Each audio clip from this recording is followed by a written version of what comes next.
Student ये प्रश्नावली आपकी 1.5 का क्वेश्चन नंबर 2 है। तो हमें क्या करना है, निम्नलिखित व्यंजकों को प्रत्येक को हल कीजिए। तो देखो सबसे पहले फर्स्ट करते हैं।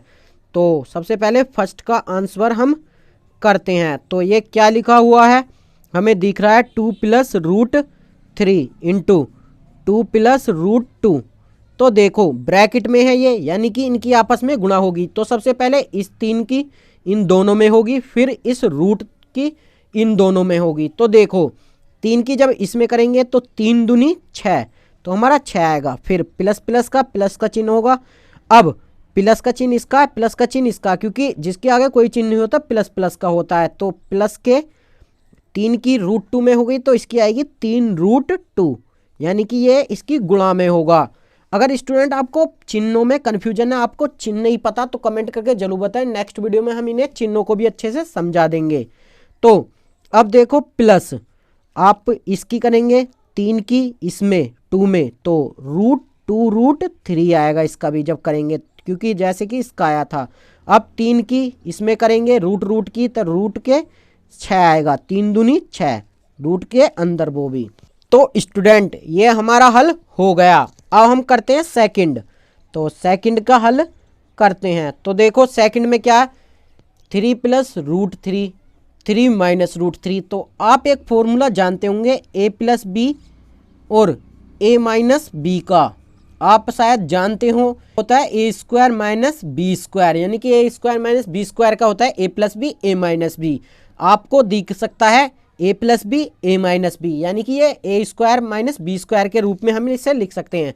तो a की जगह यहाँ 3 है और b की जगह √3, तो हम यहाँ लिख देंगे 3 का स्क्वायर माइनस √3 का स्क्वायर।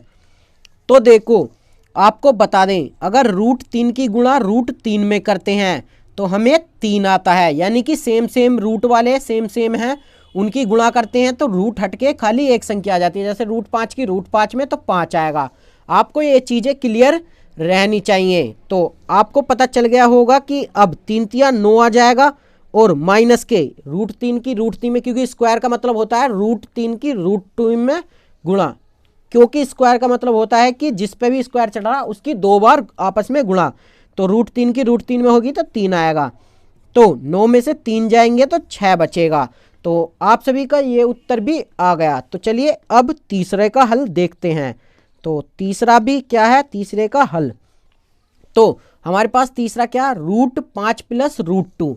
तो हमारा क्या, √5 + √2। तो देखो a + b का होल स्क्वायर, यानी कि ये a + b का होल स्क्वायर बनना। तो आप सभी को ये फॉर्मूले याद होने चाहिए। a + b का होल स्क्वायर होता है a² + b² + 2ab। तो इसका होता है 2ab, आपको याद रखना। तो ये फॉर्मूला जो है इस रूप में ही बिल्कुल आपको खोलना है। तो हम इसे खोलते हैं, तो यहाँ पर इसे लिख दे √5 + √2 का होल स्क्वायर। तो हम इसके नीचे लिख भी सकते हैं, ये a मान लो, इसे b। तो देखो खोलो, कच्ची पेंसिल से आप लिख सकते हैं, क्योंकि बाद में मिटाना होगा। तो ये क्या फॉर्मूला होता है, a², यानी कि √5 का स्क्वायर प्लस b का स्क्वायर, यानी कि √2 का स्क्वायर, √2 का स्क्वायर प्लस 2ab। तो 2 तो फॉर्मूले से, और a हमारा क्या, √5, और b क्या, √2। तो देखो अब हम जब इसे सोल्व करेंगे तो √5 का स्क्वायर क्या हो जाएगा, 5, और √2 का स्क्वायर 2, क्योंकि हमने अभी गुणा बताई थी, प्लस इसकी गुणा इसमें करेंगे तो क्या आ जाएगा, 5 दूनी 10, 2√10 हम। तो देखो इसका उत्तर हम यहाँ पर इस बॉक्स में लिख देते हैं। 5 और 2 7 हो जाएंगे, तो 7 प्लस के 2√10 इसका उत्तर आ जाएगा। तो ये इसका आंसर होगा। अब देखो नेक्स्ट क्वेश्चन देखते हैं, यानी कि चौथा क्वेश्चन। एंड देखो ये चौथा क्वेश्चन भी आपको दिख रहा होगा, a + b a - b, यानी कि a - b ये रहा और a + b ये रहा, यानी कि हम इसे इस रूप में लिख सकते हैं। a यहाँ √5 है और b √2, तो हम लिख सकते हैं √5 का स्क्वायर माइनस √2 का स्क्वायर। तो बराबर 5 का स्क्वायर 5 आएगा, और 2 का स्क्वायर √2 का, और √2 का स्क्वायर 2 आएगा, यानी कि टोटल हमारा 3 उत्तर इसका आ जाएगा। तो स्टूडेंट इस तरह से आप इन्हें हल कर सकते थे। अगर